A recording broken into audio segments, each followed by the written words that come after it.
I want to welcome in Montana Congressman and member of the Natural Resources Committee, Matt Rosendale. Congressman, great to have you on. We've never seen prices go up across the board this quickly in U.S. history. January 20th, 2021, Joe Biden's first day in office. Crude oil was $52 a barrel. Today, it's around $108 a barrel, so more than double.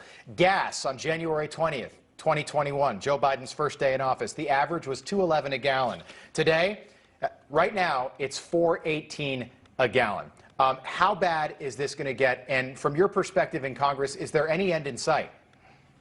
Well, thanks for having me on again, Rob. I'll tell you, the biggest problem we see in Congress is that most of this is self-inflicted. When President Biden took over, the production of crude oil here in the United States was at 13 million barrels a day. He has stopped leasing. He has stopped issuing permits for the development of oil and gas across our country, and that production naturally drops off. The producing wells have a diminishing rate of return, and we are now down to about 11 million barrels per day of production. As you stated, he stopped the Keystone XL pipeline. That would have brought us an additional 800,000 barrels a day, 100,000 barrels, between 100 and 150,000 barrels a day would have been from domestic production from Montana, North Dakota area. So most of these problems are self-inflicted, and the only answer that the Democrats continue to propose is to go to the strategic petroleum reserves, Rob, which are put there in case we have a national emergency, whether it's a weather event that severely damages our ability to produce oil and gas, or whether we actually enter into a war. Yeah, domestic war. Right. Yeah. I know that you are introducing a plan to try and tackle this issue to get those prices down. We're heading into summer. We know that gas prices over the summer go up even more. What is your plan? So I introduced a bill to actually force the president to begin leasing those federal lands again.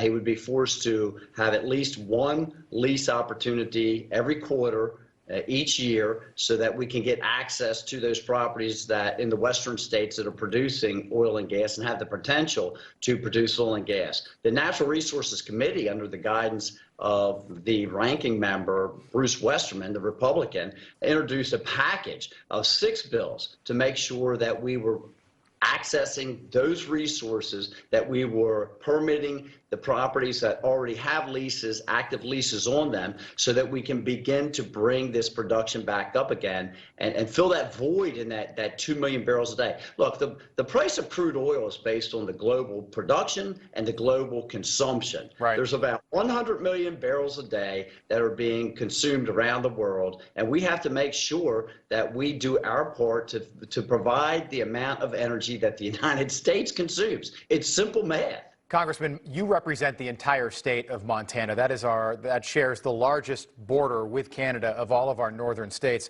On May 23rd, Title 42 is going to be rolled back, meaning that if you are COVID positive, you can waltz right into the U.S. illegally and wait for your day in court. What people don't realize is that while we deal with a crisis on the southern border, that affects our northern border and has for the last 2 years. What do you make of the administration and the CDC in lockstep rolling back Title 42?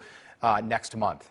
I don't think we should be rolling back any laws, but I do think that Title 42 should be implemented and utilized the way it is meant to be, and not as an immigration tool, but as a public health tool, and to make sure that we don't bring communicable diseases into the country. That's what it's there for. I don't think that you ignore it, but I don't think that they should be using it as an immigration tool. The disaster of an invasion that is taking place on our southern border is just as bad as the self-inflicted problems that we have with energy production in this country. And we know how to secure our southern border. We have to change the rules of engagement and empower the Customs and Border Patrol to keep people from coming into our country. We have to utilize Title 42 so that those that are ill shouldn't be entering into our country. And we have to make sure that those that are claiming asylum are held in Mexico, which most of them will then cease to travel through many countries to come here because they can see that those asylum claims are not going to be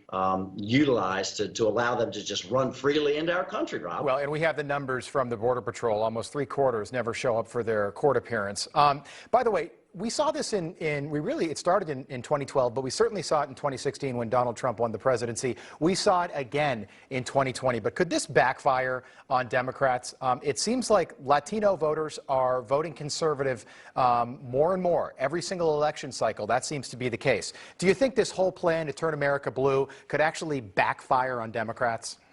I think that the folks from Latin America, South America, Central America that came here legally and went through the process are highly offended by the fact that this administration is allowing all of these people to just stream into our country. Not only are they allowing it, they're facilitating it. We had 700,000, we're estimating, illegal immigrants that were actually brought into our country and distributed around to specific states. Yeah. When you start looking at where they're distributed, Virginia, Atlanta, Georgia, Houston, Texas, it certainly looks like a ploy by the Democrats to gain votes. And if these people are voting illegally, again, another crime that's just not being enforced. Good point. Voters are going to have their chance. Almost 7 months to the day will be the midterm election, sir. I know you'll be back on the ballot in your home state of Montana. Thanks so much for being with us this morning. We appreciate it. Thank you, Rob. Appreciate it. All right. Good to see you. Montana Congressman Matt Rosendale there.